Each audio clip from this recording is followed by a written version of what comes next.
ജോസ് ബേട്ടാ, ഏത് Simon? Simon കഴിഞ്ഞിട്ട് 10-25 വർഷമായില്ലേ? ഇപ്പൊ ഇതൊക്കെ എന്നാത്തിനാ?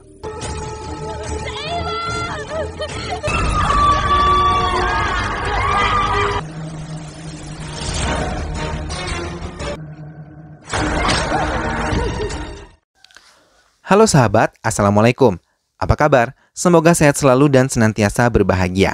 Terima kasih sudah subscribe dan setia menyimak video-video SLMT TV. Semoga Tuhan Yang Maha Kuasa selalu memberikan rezeki yang berlimpah ruah dan juga berkah untuk sahabat-sahabat semua. Tentunya SLMT TV kembali hadir menemani waktu bersantai sahabat dengan alur cerita film-film pilihan. Kali ini SLMT TV menghadirkan sebuah alur cerita dari film yang berjudul Papan.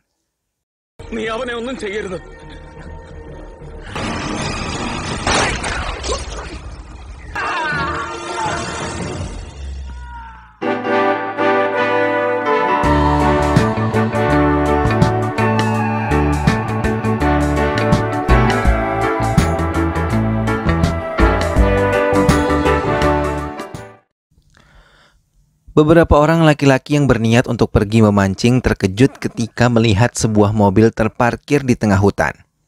Mereka mencoba mendekati dan melihat di sekitar mobil tersebut. Namun mereka tidak menemukan satu orang pun di dalam mobil itu. Mereka pun melanjutkan perjalanan. Namun salah satu dari mereka yang menyempatkan diri untuk berdoa mendengar suara getaran handphone. Ia terus mencari arah suara tersebut hingga ia menemukan sebuah handphone dengan merek ternama. Ia memanggil teman-temannya. Setelah mereka memeriksa, ternyata handphone tersebut adalah milik Raffi Farman, salah satu artis terkenal. Dan mereka terkejut ketika melihat sebuah tubuh tergantung di pohon menggunakan karung. Polisi datang menemui area hutan tersebut. Beberapa wartawan tak lama langsung memenuhi area penemuan mayat tersebut untuk mencari tahu penyebab kematian dari superstar Raffi Farman. Tak lama seorang ASP Vinci Abraham yang diberi kekuasaan untuk menyelidiki kasus ini datang ke area hutan Valimala untuk memeriksanya.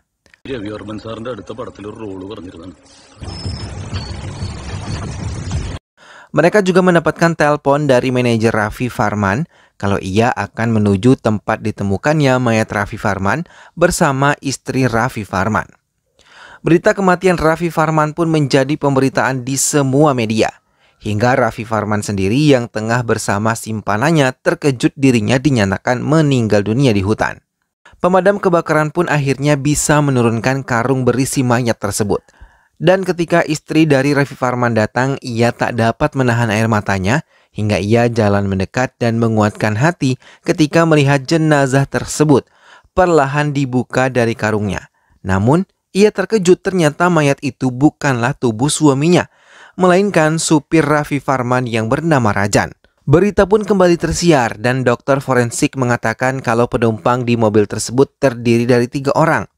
Dan mereka kini memfokuskan pencarian Raffi Farman dan seorang lagi yang bersamanya. Vinci akhirnya menemukan lokasi di mana Raffi Farman berada. Ia pun menemuinya di ruang pribadinya untuk menanyakan tentang wanita yang ada di dalam mobilnya itu. Akhirnya ia menceritakan kalau semalam ia berada di villa bersama salah satu artis lain bernama Hiramai. Dan mereka sama sekali tidak ada hubungannya dengan kematian Rajan. Karena setelah Rajan mengantarkan mereka ke villa desa, ia meminjam mobilnya dan mengakui ingin menemui temannya. Papan yang terdiam melihat aksi putrinya yang sedang memecahkan kasus barunya, ia teringat saat masih bersama istrinya. Di tengah perjalanan, ia mendapatkan kabar kalau penjahat yang selama ini mereka incar berada di salah satu tempat.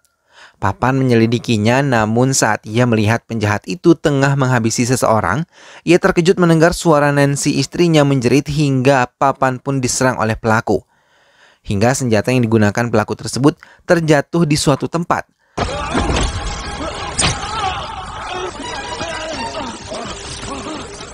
Tak berapa lama polisi datang dan menangkap si pelaku. Vinci yang telah selesai melakukan pekerjaannya menyempatkan diri untuk menjemput suaminya yang juga baru saja selesai latihan menari bersama teman-temannya di sanggar milik mereka.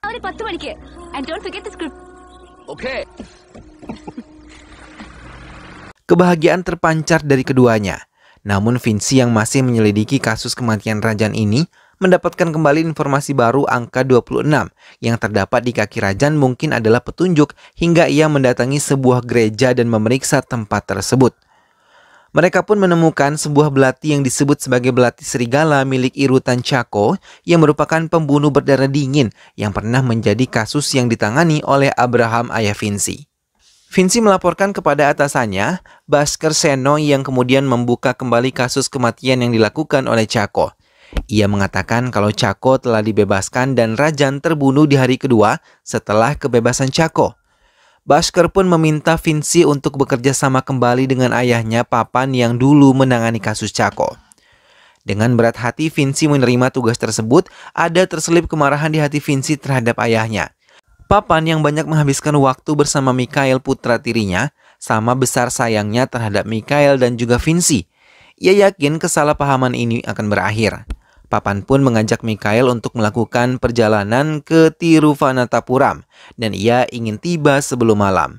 Begitupun dengan Soman, salah satu anak buah Vinci mengunjungi keluarganya yang berada di Tiruvananthapuram. Sementara Vinci memiliki kecurigaan kalau ayahnya memiliki hubungan dengan Chako pembunuh itu dan mengungkapkan hal itu kepada Sabu, suaminya. Tak lama kemudian ia mendapatkan telepon kalau Soman telah menghilang. Vinci terkejut dan mengerahkan semua anggotanya untuk menyelidiki desa Soman. Keluarga Soman pun terkejut karena mobilnya masih terparkir di halaman rumah mereka.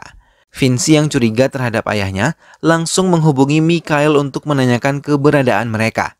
Dengan jujur, Mikhail mengatakan mereka berada di Tiruvananthapuram. Kecurigaan Vinci semakin besar karena Papan berada di tempat yang sama dengan menghilangnya Soman. Tak lama kemudian tubuh Soman telah ditemukan dalam kondisi meninggal dunia. Dokter Shirley yang memeriksa tubuh Soman pun mengatakan kematian Soman sama persis dengan kematian Rajan. Bahkan terdapat luka yang sama di bagian dadanya dan menggunakan senjata yang sama juga. Papan akhirnya berhasil menemui teman lamanya. Ia mengungkap tentang Chako dan meminta beberapa dokumen penting tentang Chako kepadanya. Ia tertarik membantu putrinya untuk menyelesaikan kasus ini walaupun ia sudah tidak lagi menjabat sebagai anggota kepolisian. Ingatan Papan kembali melayang saat masih menyelidiki Chako saat itu. Ia yang tengah bersama Nancy, istrinya, mendapatkan informasi keberadaan Chako. Bergegas Papan datang ke tempat tersebut dan meninggalkan istrinya di dalam mobil. Ia menyusuri jalan setapak tersebut dan melihat Chako tengah menikam ayahnya sendiri. Namun jeritan Nancy mengejutkan Papan dan Chako hingga mereka pun berkelahi. Namun Chako yang panik menjatuhkan senjatanya. Tak lama Nancy datang ke tempat itu dan mencoba memisahkan suaminya dari Chako. Namun Nancy kemudian terlempar. Polisi pun datang setelah mendapatkan laporan dari Nancy hingga mereka pun membawanya. Papan terkejut ketika melihat istrinya tewas terkena ranting-ranting kayu. Namun Papan pun melakukan kesalahan. Ia yang dendam pada Chako atas kematian istrinya membuat bukti palsu untuk memberatkan Chako karena bukti senjata tersebut tidak ia temukan. Akibatnya hakim pengadilan yang mengetahui itu palsu langsung memberhentikan Papan sebagai polisi. Namun sekarang Papan telah berhasil mendapatkan belati yang sama persis digunakan Chako untuk membunuh. Rekan Papan memberikan semua dokumen yang dibutuhkan Papan untuk menyelidikinya dan meminta Papan tidak lagi melakukan kesalahan. Vinci membawa Chako ke kepolisian dan ia melaporkan kepada Bhaskar kalau bukan Chako pelakunya, melainkan orang yang lebih pintar daripada Chako. Papan dan Vinci yang melakukan interogasi terhadap Chako membuat Papan menyebutkan sebuah ide kepada Bhaskar. Ia diminta untuk melakukan press conference dan mengatakan kalau pembunuhan yang selama ini terjadi telah ditemukan pelakunya dan memutuskan untuk menutup kasus ini. Bhaskar pun menurutinya hingga warga tahu kalau kasus sudah ditutup, namun di luar itu mereka tetap melakukan penyelidikan. പ്രതിയുടെ സ്റ്റേറ്റ്മെന്റ് എല്ലാം മാച്ച് ആവുന്നുണ്ട്. ഈ കൊലപാതക പരമ്പര ഇവിടെ അവസാനിക്കും. ഇവിടെ കില്ലർ ചാക്കോയെ അനുകരിക്കുകയാണ്. Kali ini Vinci yang dikirimi budget bunga dan buku dari orang yang tidak dikenal merasa terkejut. Namun Papan mengambil kesimpulan kalau ini adalah petunjuk yang diberikan pelaku. Kalau ia akan melakukan pembunuhan terhadap target lainnya yang berhubungan dengan buku yang dikirim ini. Papan juga menemukan kode 9596 untuk kasus ini hingga mereka pun menggabungkan angka yang terdapat pada korban sebelumnya menjadi 25895-96. Vinci dan anggota lain pun datang ke acara launching buku yang ditulis oleh Priya Nalini, seorang penulis novel yang bergenre kriminal. Semua polisi berjaga di tempat itu namun tidak menemukan suatu keanehan hingga mereka mendapatkan laporan dari beberapa warga kalau ada sebuah mobil yang meledak dan mobil tersebut diketahui milik Jaya Shankar yang merupakan suami dari Priya Nalini. Di tengah penyelidikan mobil tersebut, Vinci mendapatkan kabar kalau handphone yang ia miliki telah diretas hingga musuh tahu keberadaan mereka. Merasa kesal, Vinci membuang handphonenya dan mendengarkan pendapat suaminya kalau pelaku berada di sekitar Vinci dan ia adalah orang terdekat Vinci. Papan sendiri mendapatkan informasi terbaru dari Mikhail yang membuka bukti baru. Ia membawa sebuah foto lama yang berisikan siswa dari sekolah negeri Palimala sekitar tahun 84. Di antara siswa-siswa tersebut terdapat Soman, Rajan, dan Jaya Shankar. Papan pun memperhatikan dengan seksama. Ia yakin ada hubungan dengan kematian mereka. Papan teringat tentang pencurian yang dilakukan oleh Simon, salah satu siswa yang ada di dalam foto tersebut.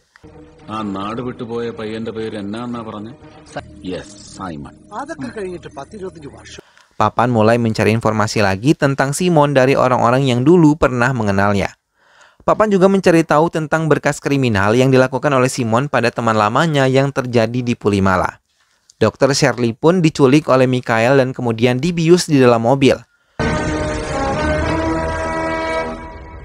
Vinci yang menunggu kedatangan Dr. Shirley mencoba mencari ke berbagai tempat, tapi ia tidak menemukannya hingga ia mendapatkan informasi kalau jenazah yang terbakar di dalam mobil Jaya Shankar bukanlah tubuh Jaya Shankar, melainkan tubuh orang lain yang sengaja dicuri dari kamar mayat karena tidak diambil oleh pihak keluarga.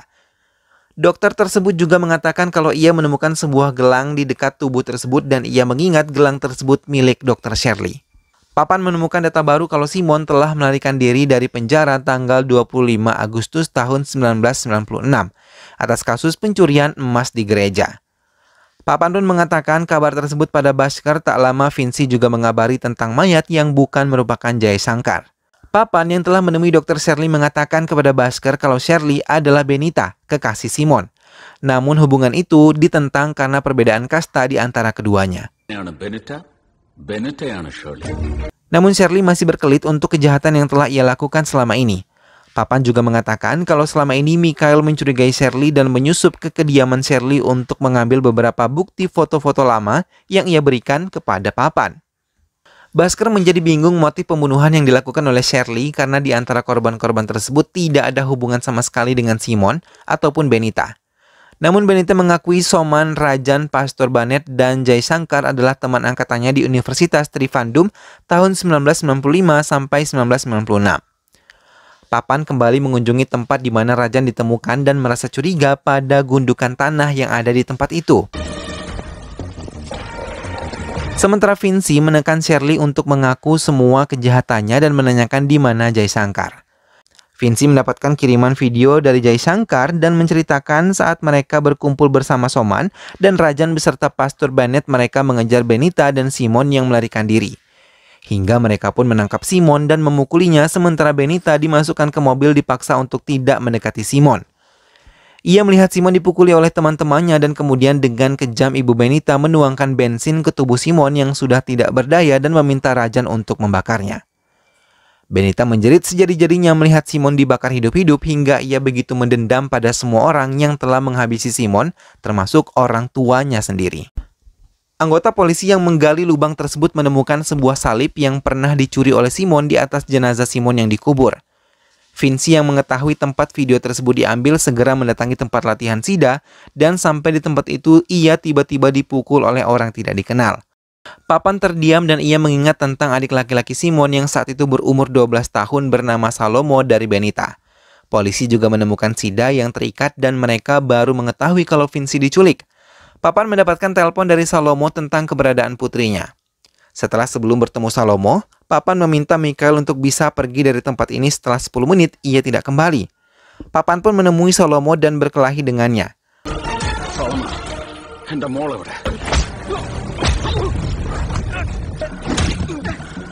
Salomo menipu Papan dan mengatakan kalau ia mengubur putrinya di sebuah lubang, dan setelah menggali, Salomo tertawa dan mengatakan ia akan membakar Vinci seperti mereka membakar Simon masih hidup.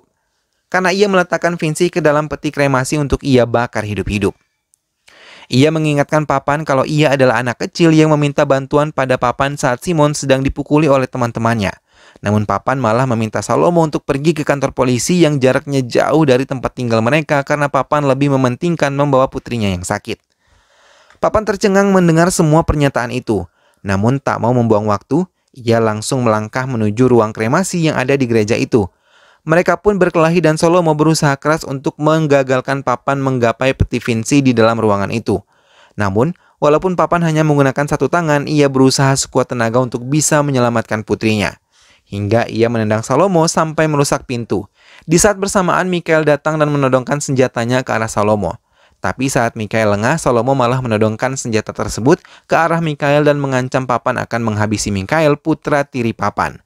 Tanpa membuang waktu, Papan menggunakan belati yang ia buat dan menusukkannya tepat di bagian perut kiri Salomo hingga ia tewas. 3 tahun kemudian, Mikhael menjemput Papan yang harus dipenjara bertanggung jawab untuk perbuatannya menghabisi Salomo. Papan bahagia ketika melihat putrinya juga menjemputnya. Dengan penuh haru, ia memeluk semua anak-anaknya dan bahagia menerima kembali kedatangannya. Film pun selesai. Nah sahabat, itulah tadi alur cerita dari film yang berjudul Papan. Kita tidak pernah tahu ya sahabat, apa yang terjadi pada hidup seseorang ketika meminta bantuan. Bisa jadi seseorang tersebut memang benar-benar membutuhkan bantuan. Maka jangan ragu untuk saling membantu ketika ada yang membutuhkan semampu yang bisa kita lakukan. Karena kebaikan sekecil apapun akan membawa dampak yang baik di kemudian hari. Mudah-mudahan sahabat semua terinspirasi dan terhibur setelah menyimak alur cerita film ini. Sampai bertemu kembali di alur cerita film-film selanjutnya. Terima kasih sudah menyimak alur cerita ini sampai habis, dan tentunya ingat selalu untuk dukung Epsilon TV dengan cara klik like, komen, share, dan juga subscribe. Baiklah sahabat, sampai ketemu lagi, sehat selalu dan wassalamualaikum.